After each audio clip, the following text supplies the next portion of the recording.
se a nossa própria mente pudesse curar o corpo? Sabe, parece coisa de ficção científica, né? Mas essa é a ideia central por trás do livro Você é o Placebo, do Joe Dispenza.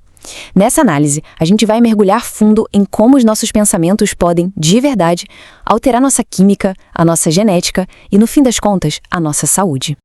Então, para começar, vamos direto ao ponto com a pergunta que iniciou tudo isso. Pensa comigo, uma pílula feita só de açúcar, sem nenhum princípio ativo, ela teria o poder de curar uma doença?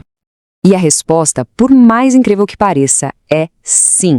Em vários estudos, pacientes que tomaram pílulas de açúcar, acreditando piamente que era um remédio super potente, relataram um alívio real dos sintomas. E isso é a prova do poder da nossa mente, né? A simples expectativa de melhorar já consegue disparar mudanças físicas que dá para medir no corpo. É aqui que a coisa fica fascinante. O Dispenza nos desafia a levar essa ideia um passo além. E se o verdadeiro agente da cura não for uma pílula que vem de fora, mas a nossa própria mente? E se a pessoa for o seu próprio placebo? Ok, para a gente entender como se tornar o próprio placebo, primeiro a gente precisa sacar o que nos prende. A verdade é que a maioria das pessoas vive num ciclo vicioso, repetindo os mesmos pensamentos, sentimentos e comportamentos dia após dia. É quase como estar preso no passado. E o pior é que esse ciclo se retroalimenta. Funciona mais ou menos assim, olha. Um pensamento gera uma emoção específica. Essa emoção, então, impulsiona um certo comportamento. E esse comportamento, o que ele faz, reforça o pensamento original. Pronto, fechou o circuito e a gente fica preso no mesmo lugar. Mas o mais impressionante disso tudo é que esse ciclo não é só mental, não. O nosso corpo pode ficar quimicamente viciado em certas emoções. Ele se acostuma tanto com a raiva, ou com a tristeza, ou com a ansiedade, que ele começa a procurar situações que provoquem esses sentimentos. É como se a nossa identidade virasse um programa biológico rodando no automático. Certo? Esse é o ciclo que nos prende. A pergunta de $1 milhão é como a gente sai dele. A boa notícia é que a ciência moderna nos dá um mapa. Vamos ver agora as ferramentas que explicam como a mente pode, sim, se reconfigurar e criar uma nova realidade. Olha, por muito tempo, a gente acreditou que nossos genes eram nosso destino. Se alguém nascia com uma predisposição para alguma coisa, parecia que não tinha muito o que fazer. Mas a ciência mais recente está mostrando que não é bem assim. Nossos pensamentos, nossas crenças podem de fato influenciar a forma como os nossos genes se expressam. Pensa no cérebro como se fosse uma floresta. Toda vez que se tem um pensamento, é como abrir uma trilha ali no meio. Quanto mais aquele pensamento é repetido, mais larga e fácil de percorrer essa trilha se torna. A neuroplasticidade é justamente isso, a capacidade do cérebro de criar novas trilhas, permitindo que a gente mude esses padrões de pensamento e comportamento. O outro pilar dessa história é a epigenética. Imagina um grande painel cheio de interruptores de luz, e cada interruptor é um gene. Pois é, nossos pensamentos e emoções podem ligar ou desligar esses interruptores. Por exemplo, um estado de estresse constante pode ligar os genes que causam inflamação.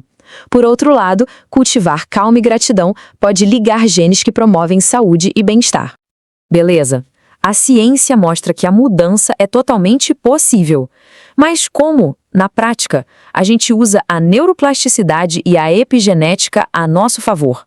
A chave, segundo o Dispenza, é sair do campo só do pensamento e entrar no campo do sentimento, porque é a emoção que fala a língua do corpo. O método todo se resume a 3 princípios. Primeiro, a expectativa. Quando se espera intensamente que algo aconteça, o corpo já começa a se preparar para aquilo. Segundo, a coerência. Pensamento e emoção precisam estar alinhados, mandando uma mensagem clara. E terceiro, a vivacidade. A experiência interna tem que ser tão real, mas tão real, que o cérebro não consegue distinguir da realidade. E essa frase, ela captura a essência de tudo isso. Sabe aquela mudança só intelectual, de só saber de uma coisa? Então, ela não é suficiente para alterar a biologia.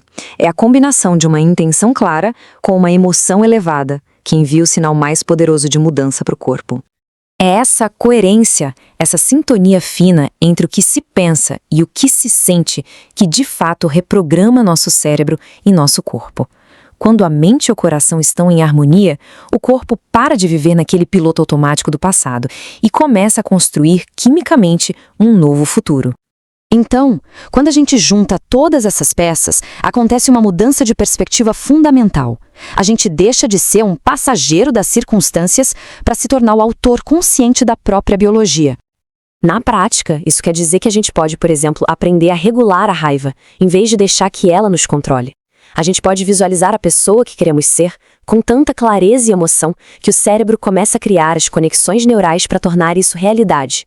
E podemos ficar mais conscientes dos nossos padrões para mudá-los antes que eles nos dominem. A técnica central, então, é a do ensaio mental. É sobre criar uma experiência futura na mente com tanta clareza, com tanto sentimento, que o cérebro e o corpo começam a se transformar como se aquilo já tivesse acontecido. No final das contas, para o nosso cérebro, não existe muita diferença entre o que é real e o que é intensamente imaginado. E assim, a ideia de ser o placebo nos deixa com uma reflexão muito poderosa. Se uma simples crença pode ativar a cura, o que seria possível alcançar ao escolher conscientemente as crenças e as emoções que definem quem somos? A pergunta que fica é: que nova realidade começa a ser criada hoje?